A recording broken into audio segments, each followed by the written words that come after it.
Imagine you die. You cross over to the other side, and then God appears in front of you. But instead of feeling fear, you look him straight in the eyes and say, "You are not God. You are just an entity with superior power that proves absolutely nothing. Show me the data." Then God gets angry, and as punishment, he sends you back into the world as a child in the middle of a war. But there's one detail. That child becomes the most dangerous human being on that planet. That is Saga of Tanya the Evil. And before you tell me you already know what it's about, I need you to stay until the end of this video, because we're going to talk about things most analyses completely ignore, including a very serious accusation this anime received in China, and the response the author himself gave. So hold your breath, because this is one of the most complex and misunderstood Isekai stories ever made. The anime begins in modern Japan with an unnamed corporate manager. This guy is the kind of person everyone knows and nobody can stand. Cold, calculating, completely devoid of empathy. He fires an employee for poor performance using the driest corporate language imaginable without a shred of guilt. Then the employee, driven by desperation, pushes him in front of a train. And just before he dies, time freezes. An entity appears. It introduces itself as God, and the manager, faithful to his purely rational worldview, is not impressed at all. He does not beg for mercy. He debates. He questions. He calls God Being X and explains, with clinical coldness, that the mere existence of a powerful being does not prove it deserves faith or worship.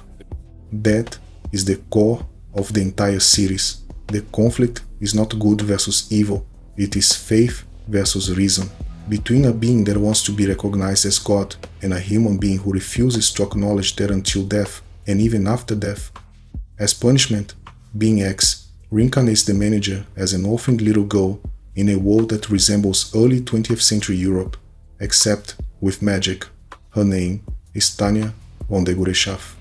Blonde hair, blue eyes, a strangely firm voice, and a presence that makes experienced adults feel a chill down their spine. And she has a plan: join the Empire's military, rise through the ranks as quickly as possible, secure a bureaucratic position far away from the front lines, and survive without ever needing to pray. The problem is that Being X has no intention of making things easy. Before we continue, I need to clear up a misunderstanding that has existed since 2017 and that the author himself absolutely hates. A lot of people, especially outside Japan, looked at the enemy's aesthetics, saw the Empire's uniforms, saw a blonde blue-eyed girl leading an army that resembles Germany, and immediately threw around terms connected to that Second World War philosophy. That is wrong, and this is not a matter of opinion. Carlos N., the original light novel author, made this very clear in interviews. He deliberately avoided references to that Second World War ideology because, in his own words, he hates followers of the mustached guy and did not want to write a story showing them doing cool things. Tanya's world is inspired by Germany during World War I, not World War II. The party, the camps, the Holocaust, Hitler's racial ideology, none of that exists in this world. The Empire is an efficient and expansionist military power involved in war because of balance of power politics, not racial hatred. In fact, Tanya as a character would despise that Second World War philosophy because she hates everything irrational, emotional, fanatical, and inefficient, and that ideology is exactly that. Now, why does this matter when analyzing the story? Because once you understand that the reference point is World War I, the entire tone changes. World War I was not about obvious heroes and villains. It was about empires dragging entire generations to death over territory and prestige disputes. It was about the industrialization of death, young men dying in trenches because of generals who never stepped onto a battlefield. And Tanya knows this. She came from the future. She knows where this path leads, and she uses that knowledge not to change the world, but to survive inside it. Now, I want you to think carefully before commenting. Is Tanya a hero, a villain, or neither? Because that question sounds simple, but it isn't. From the Empire's perspective, she is a military genius, a legend, the child prodigy who commands the 203rd Battalion, an elite mage unit with efficiency no adult could replicate. She saves the lives of her subordinates through brutal training and precise tactical decisions. She wins battles that should be impossible. From the enemy's perspective, she is literally called the Devil of the Rhine, a creature that kills without hesitation, manipulates others, and uses the rules of engagement as tools to destroy enemies while remaining technically within the law. From her own perspective, she is neither hero nor villain. She is a professional trying to survive in a hostile environment. She does not crave power for its own sake. She does not kill for pleasure. She wants a chair in a safe city far from the front lines where she can drink tea and wait for the war to end. Ironically, the harder she tries to escape the battlefield, the more she gets sent to the worst possible places. Every victory increases her reputation and raises expectations from her superiors. Being X guarantees that every escape plan turns into greater danger. And this leads to the question that divides the community. Does Tanya deserve sympathy? Some people say no, that she is a monster, that she manipulates young soldiers, delivers motivational speeches she knows are lies, and sends people to death with the same coldness she used while filling corporate reports back in Japan.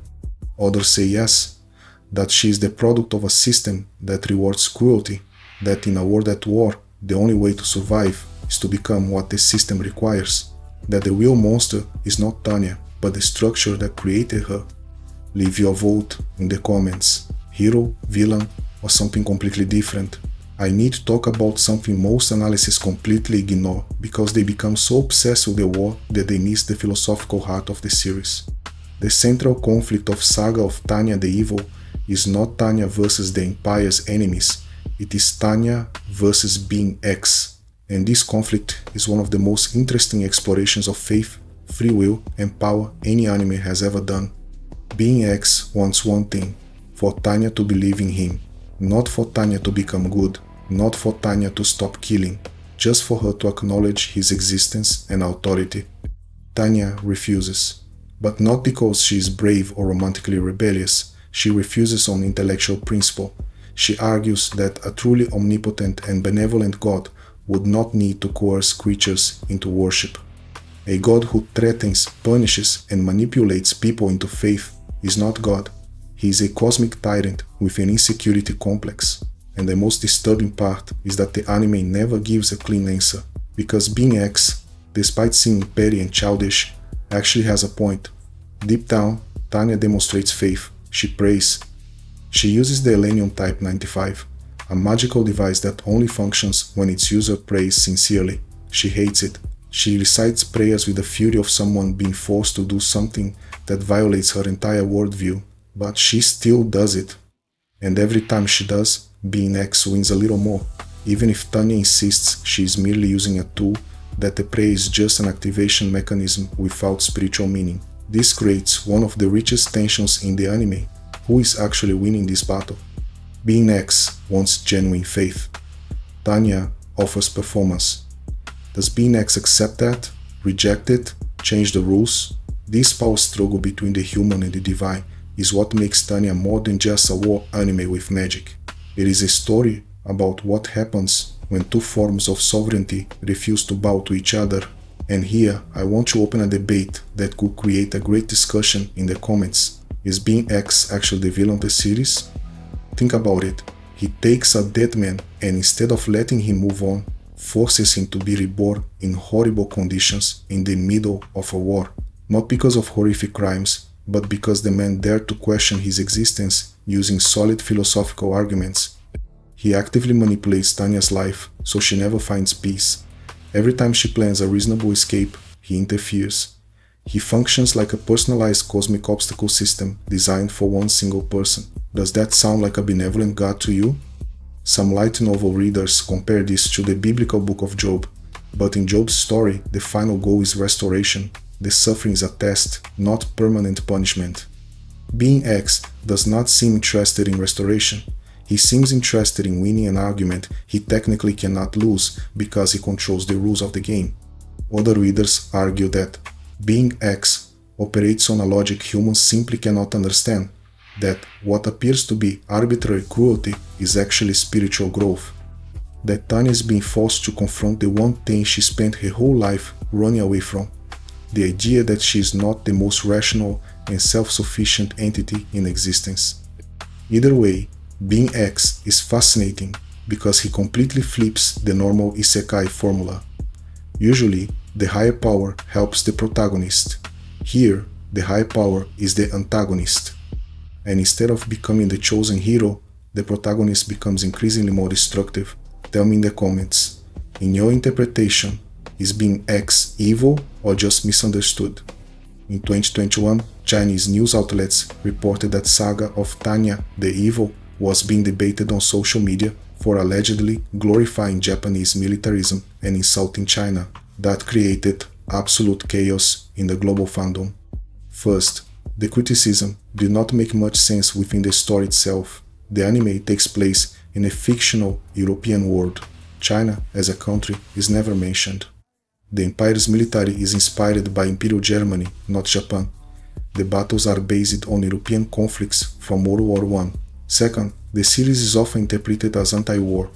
The war scenes depict death, mutilation, psychological terror, and the absurdity of military systems that throw away human lives to achieve strategic goals that the soldiers themselves barely understand. Tanya wins battles, but the cost is always horrifying. Even she, the most calculating character in the series, has moments where fear cracks her facade.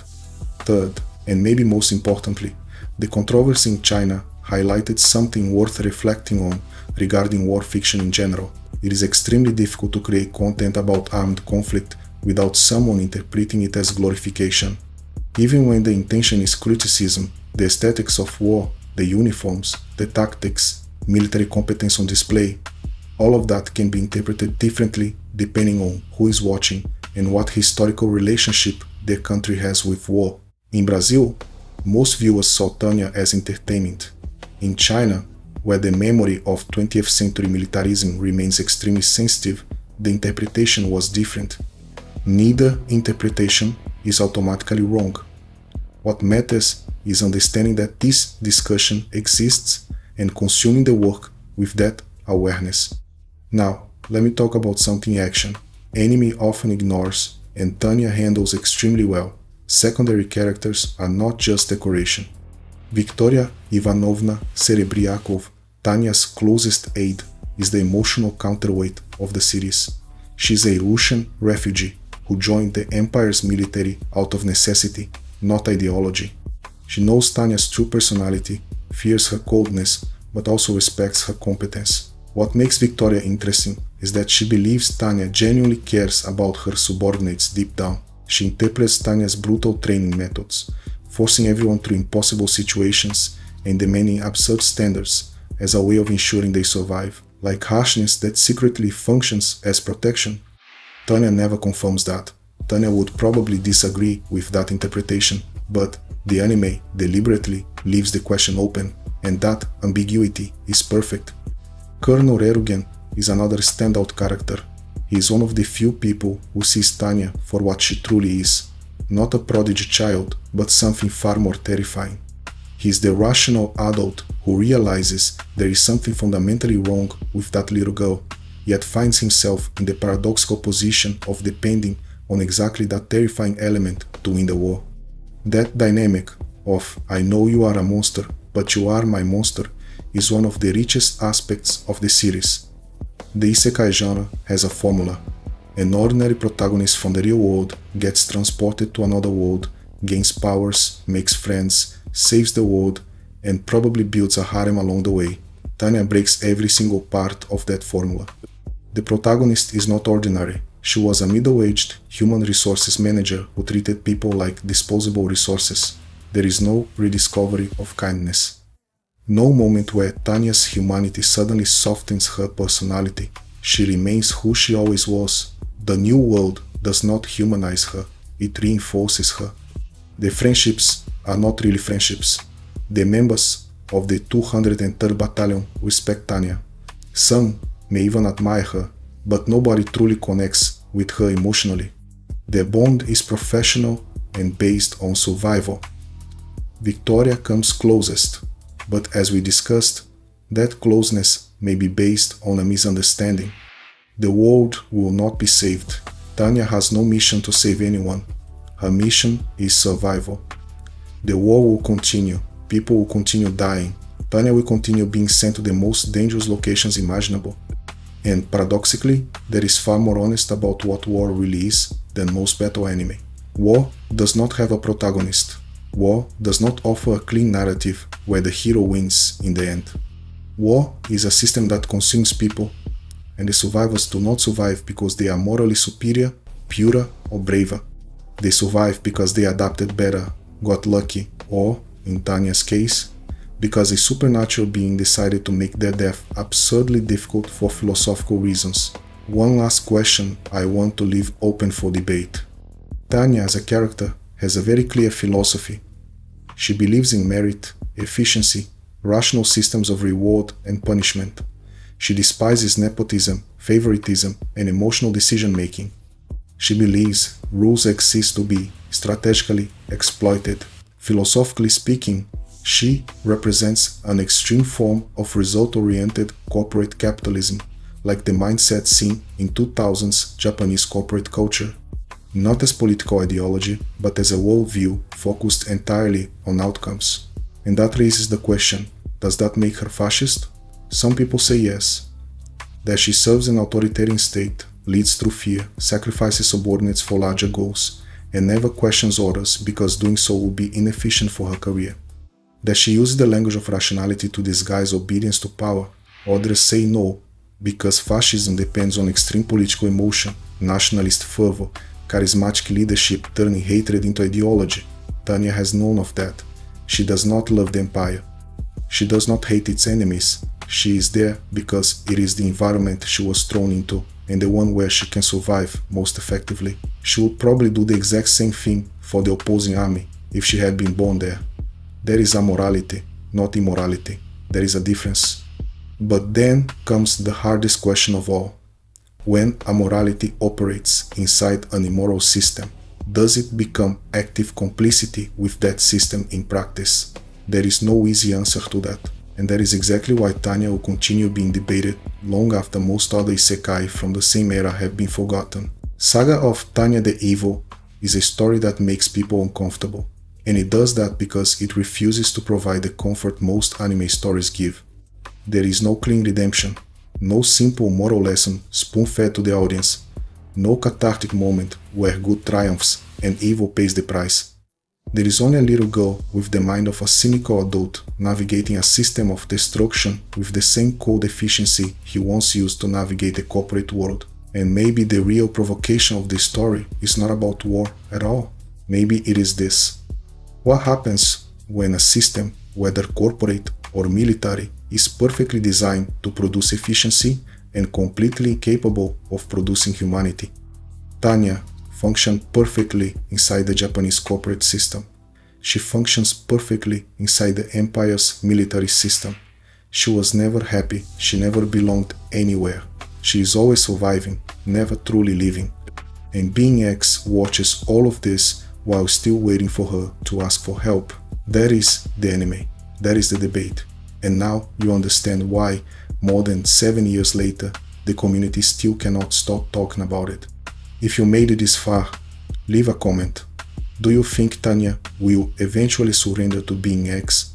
Or will she go to hell without ever bending the knee? And if you still haven't watched it, go check it out. It is absolutely worth your time. Stay tuned to Kaizen Verso for more analysis like this. We do not just recap anime, we unravel them.